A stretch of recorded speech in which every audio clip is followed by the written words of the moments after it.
Doctor Kuldeep आज आपको BA प्रथम वर्ष द्वितीय स्तर हिंदी के पाठ्यक्रम के बारे में बताने वाला हूँ। जब भी हम किसी भी विषय को पढ़ते हैं तो सर्वप्रथम उसके पाठ्यक्रम को पढ़ना अति आवश्यक है। आज हम हरियाणा के सभी महाविद्यालयों में बीए प्रथम वर्ष द्वितीय स्तर हिंदी विषय के पाठ्यक्रम को पढ़ने वाले हैं। जैसा कि आप स्क्रीन पे देख पा रहे हो, हिंदी अनिवार्य विषय का यह पेपर कुल 100 अंकों का होगा। इसके लिए लिखित परीक्षा है आपकी 80 अंकों की दी गई है, जिसके लिए 3 घंटे का समय है। आंतरिक मूल्यांकन, जिसको हम इंटरनल असेसमेंट कहते हैं, वो 20 अंक का होगा। निर्धारित पाठ्यक्रम इस प्रकार से है। सर्वप्रथम ध्रुवस्वामिनी नाटक दिया गया है, जो कि जयशंकर प्रसाद के द्वारा लिखा गया है। यह एक ऐतिहासिक नाटक है। दूसरे नंबर पर हिंदी साहित्य का भक्तिकाल दिया गया है। तीसरी इकाई जो आप देख सकते हो यहाँ पे व्यवहारिक हिंदी है, जिसके अंदर भाषा के बारे में जानेंगे। वर्ण विचार है, भाषा के विविध रूप है, जैसे बोली, मानक भाषा, मातृभाषा, माध्यम भाषा, राजभाषा, राष्ट्रभाषा, मुहावरे एवं लोकोक्तियाँ।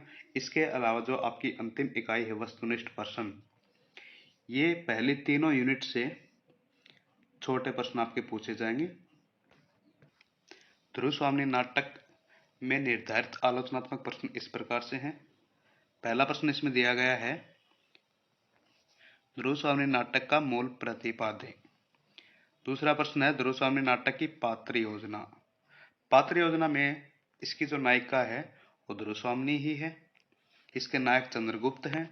इसके अलावा जो खलनायक हैं वो एक नहीं, दो नहीं, हम 3 खलनायक इसमें देख सकते हैं, जैसे रामगुप्त है, सकराज है, शिखर स्वामी है। इसके अलावा भी इसके अंदर जो पात्र हैं, मंदाकिनी, कोमा, मिहिरदेव, उनके बारे में भी हम विस्तृत चर्चा करेंगे। अगला प्रश्न है, ध्रुवस्वामिनी नाटक की अभिनेता, यानी कि रंगमंच की दृष्टि से नाटक किस प्रकार से है। अंतिम प्रश्न इसका, प्रसाद की नाट्य कला। खंड ख में हिंदी साहित्य का भक्तिकाल पढ़ेंगे। आदिकाल जो हम बीए प्रथम स्तर में ही पढ़ चुके हैं। पाठ्यक्रम में निर्धारित आलोचनात्मक प्रश्नों में कुल मिलाकर के 6 प्रश्न यहाँ पे दिए गए हैं। सर्वप्रथम है भक्तिकाल की परिस्थितियां, जिसको हम परिवेश भी कह सकते हैं।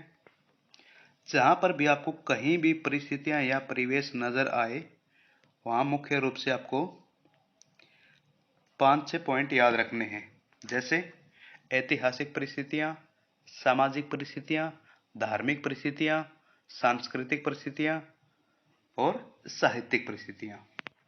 दूसरा प्रश्न है, संत काव्य की प्रवृत्तियां। संत काव्य के प्रवर्तक हैं कबीरदास जी। कबीरदास के अलावा जितने भी संत कवि हैं उनके बारे में जानेंगे और संत काव्य की जो प्रमुख प्रवृत्तियां हैं उनके ऊपर हम विस्तार से चर्चा करेंगे। तीसरा प्रश्न इसमें, सूफी काव्य की प्रवृत्तियां। सूफी काव्य जो है, इनके प्रवर्तक माने जाते हैं मलिक मोहम्मद जायसी।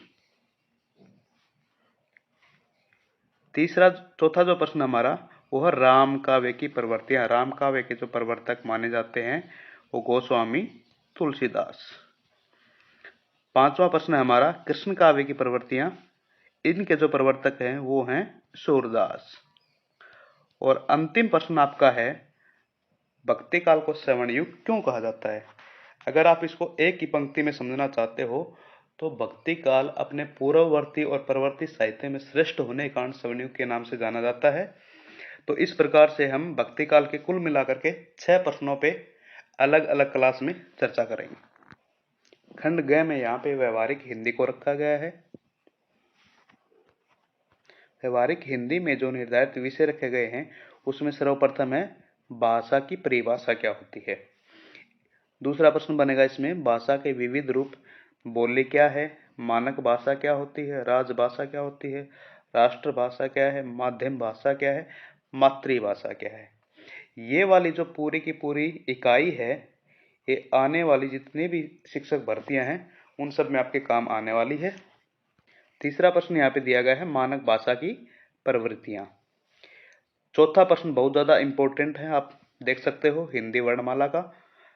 इसमें हम स्वर एवं व्यंजन के बारे में विस्तार से चर्चा करेंगे, क्योंकि बहुत सारे बच्चे ऐसे हैं जिनको हिंदी वर्णों का उच्चारण सही से नहीं करना आता, हिंदी वर्णों की संख्या कितनी होती है उनके बारे में नहीं पता। तो इसके ऊपर जब हम विस्तार से चर्चा करेंगे तब देखेंगे। अगला प्रश्न दिया गया है हिंदी वर्तनी समस्या और समाधान। वर्तनी को हम अंग्रेजी में स्पेलिंग कहते हैं। अंतिम आपका इसमें जो प्रश्न दिया गया है वो मुहावरे एवं लोकोक्तियां हैं। तो इस प्रकार से जो आपकी अंतिम इकाई है खंड ग, वो है वस्तुनिष्ठ प्रश्न की। आप देख सकते हो यहाँ पे अभी तक आपने जो 4 अलग अलग इकाई के बारे में देखा है, वो जो सबसे पहले इकाई है आपकी ध्रुवस्वामिनी नाटक वाली, वो आपकी 36 अंकों की होगी। दूसरी जो आपकी इकाई है भक्ति काल वाली, वो होगी आपकी 26 अंकों की। तीसरी इकाई जो है आपकी है व्यवहारिक हिंदी की है, वो आपकी 10 अंकों की। चौथी इकाई वस्तुनिष्ठ प्रश्न, जो पहले तीनों इकाई से ही छोटे प्रश्न पूछे जाएंगे, यह आपकी होगी 8 अंकों की। इस प्रकार से हमारा कुल मिलाकर के 80 अंकों की जो लिखित परीक्षा है वो तैयार हो जाएगी। पाठ्यक्रम को अच्छे से समझने के लिए पाठ्यक्रम के अंदर जो निर्देश दिए गए हैं उनके ऊपर दृष्टि डालना अति आवश्यक है।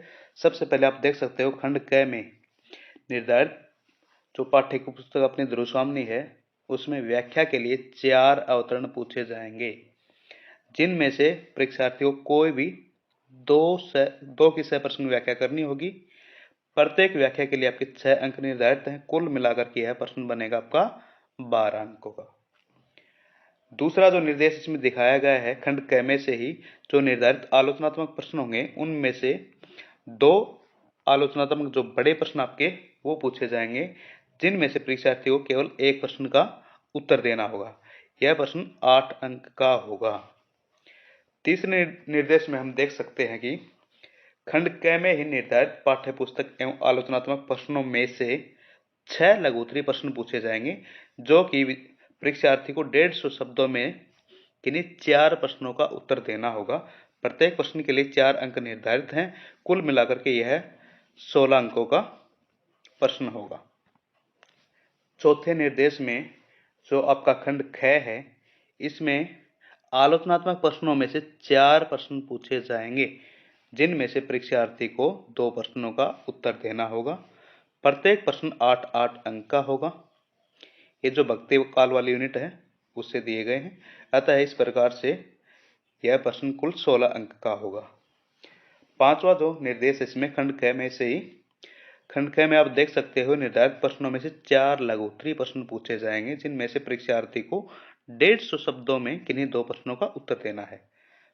प्रत्येक प्रश्न 5-5 अंक का होगा और पूरा प्रश्न आपके 10 अंक का होगा। अगला जो निर्देश है छठा निर्देश, ये खंड ग से है, व्यवहारिक हिंदी से है।